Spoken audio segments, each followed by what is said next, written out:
So that was all about the interface and understanding, how to do the exams if you're taking NMAT from home. But let's now get into the paper and understand how the paper was. So no surprises here as such, because the paper was similar to last year. We had 36 questions in each section, and quantitative ability had 52 minutes, language skills 28 minutes, and you had logical reasoning 40 minutes, totally 2 hours paper, 108 questions. You could have scored a minimum of 12 and a maximum of 120 in each of the section, which means 36 is the minimum across the entire exam, and you could have scored a maximum of 360.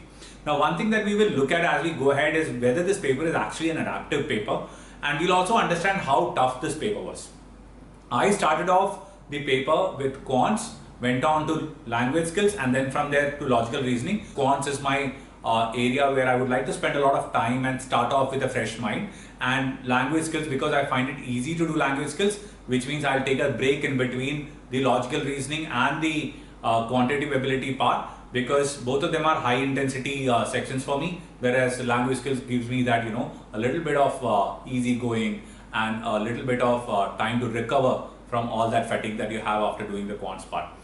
Now, in my paper, when I choose the order and got into the quant section, out of the 36 questions that I encountered, the breakup was something like this.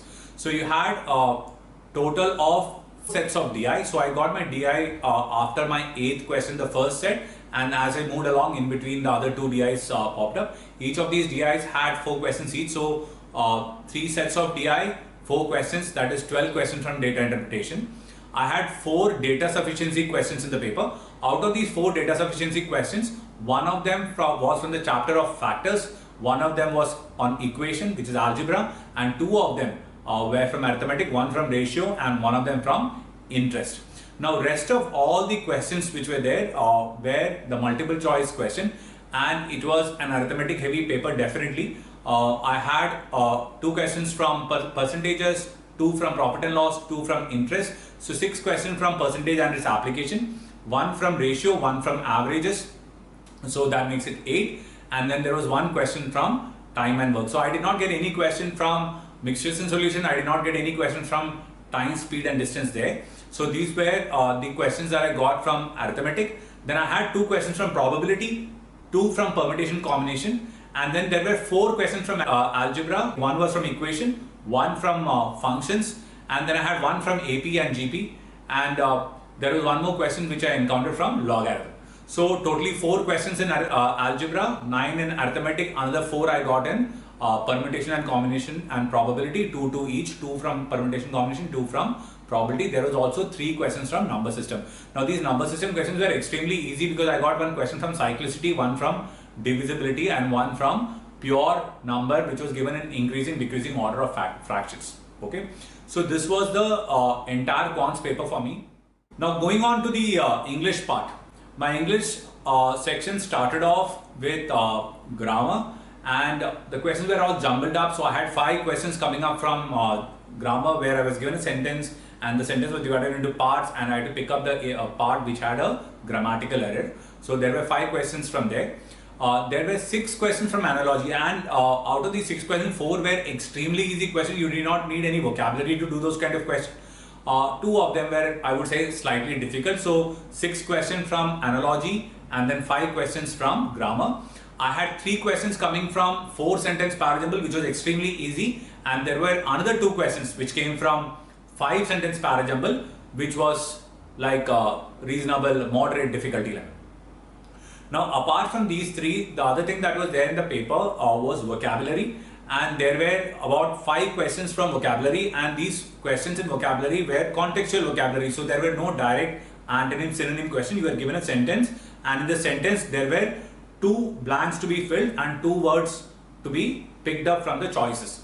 And there were 5 such questions, and none of these questions were, I can term it as tough, because these were regular vocabulary based questions only. There was no question from closed test, and there was no other direct question on vocabulary at all. Now, apart from this, the other set of questions which was there was the 3 questions from preposition, which was again extremely easy. So that was the major part of your English.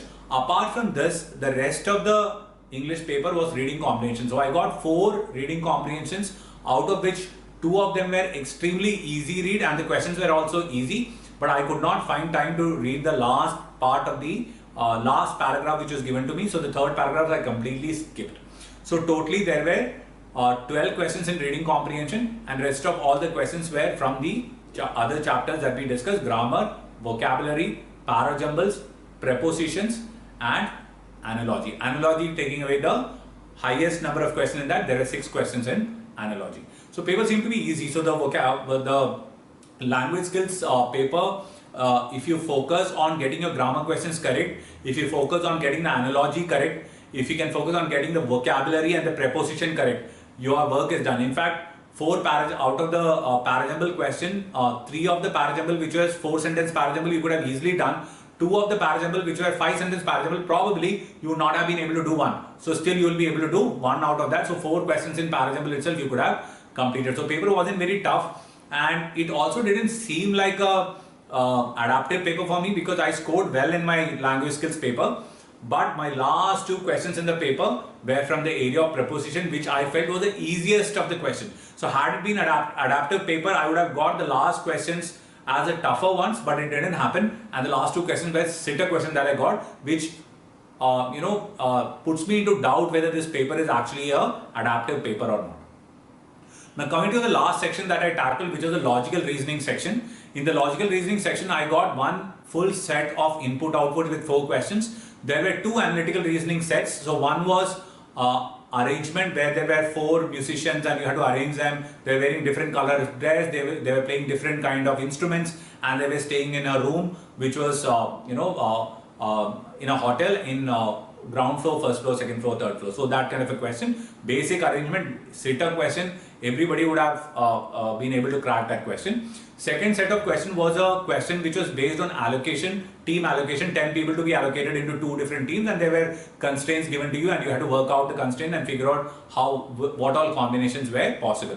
So 12 questions, that is 4 from input output and 8 from analytical reasoning, were based on sets. So these were the 8 questions which were there. But my paper was extremely heavy on critical reasoning because I encountered 5 questions from course of action, and there were 4 questions from strengthening and weakening of argument, and there were another 5 questions from conclusions, so inference and conclusions, right? So totally 5 plus course of action 5, that's 10, and then you had the 4 questions on strengthening and weakening of argument, that's 14. And apart from that, I had also 1 question coming from the area of assumptions, and there was 1 from implicit and explicit statement. So totally 16 questions there, and then followed by 3 questions from syllogisms, making it total of 19 questions. So 19 questions there and 4 input output, that makes it 23, and then another 8 questions which were there from the analytical reasoning set, 2 sets that I had, so that makes it 31. Now apart from this, the rest of the 5 questions which were there, 1 was based on ranking, a simple question. There were 2 questions on puzzle where a circle was given, a square was given to you. At 4 corners of the square you had 4 different numbers, and there was a number in the middle, and there were 3 such sequences given, and the 4th one, the middle number, was missing. So 2 such questions were there from the puzzle area. And apart from this, I had a very simple set theory question also in the paper. So 1 set theory, 2 puzzle, and then I had 1 question on ranking, so that makes it 35. And then also I had 1 more question which was based on a simple logic, where it was given that there are X number of birds, out of which all but 18 were parrots, all but 15 were crows, and so on and so forth, and you have to find what is the total number of birds. So simple question again.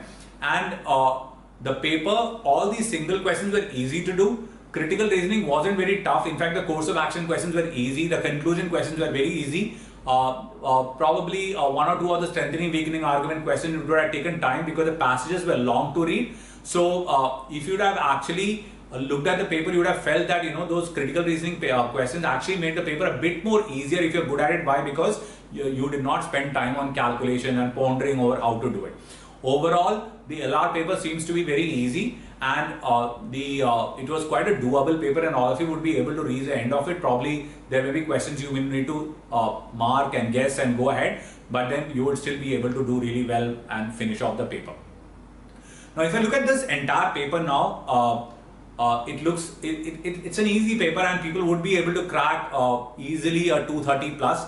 So I feel that the overall cutoff for Nursing Mumbai is going to hover around about 235 to 240 with a sectional of anywhere from a 74 to 76, right? So this time we'll also have to keep in mind that people are only allowed to take one single shot at the paper. So keeping that in mind, I feel 74 to 76 will be a reasonable understanding of a sectional to be safe onto the paper on clearing the sectionals, and somewhere around about 40 plus should get you a call definitely for Nursing Mumbai, but cutoff can go anywhere between 235 to 240. So paper looks easy, guys. Just go prepare based on what's there in the examination. Spend a lot of time on critical reasoning questions. LR should take care of the LR part, and spend a little bit of time in doing those preposition questions, those grammar questions in the verbal ability part, and also the parasembl question. Practice parasembl and go, because you're going to find it really easy when you go there and do those questions. One more thing that you all need to keep in mind now is because there are 4 questions in the quantitative ability part from permutation, combination, probability, work on that, because it's essential that you get those questions correct, because those are very easy questions to do. Arithmetic heavy paper as usual, so arithmetic is one part of it, and probably you can look at chapters like factors, HCF, LCM, divisibility, cyclicity. I had a question from cyclicity in the paper, and logarithm. The logarithm question that I got was a sitter. The APGP question was extremely easy to do. So these are chapters that you should be working on and getting into the paper. Paper looks quite like last year's paper, and I hope all of you will be able to do well. So thank you very much. Look forward to crack the paper with a 240 plus with a sectional of anywhere ranging from 74 to 76 to clear the cutoff.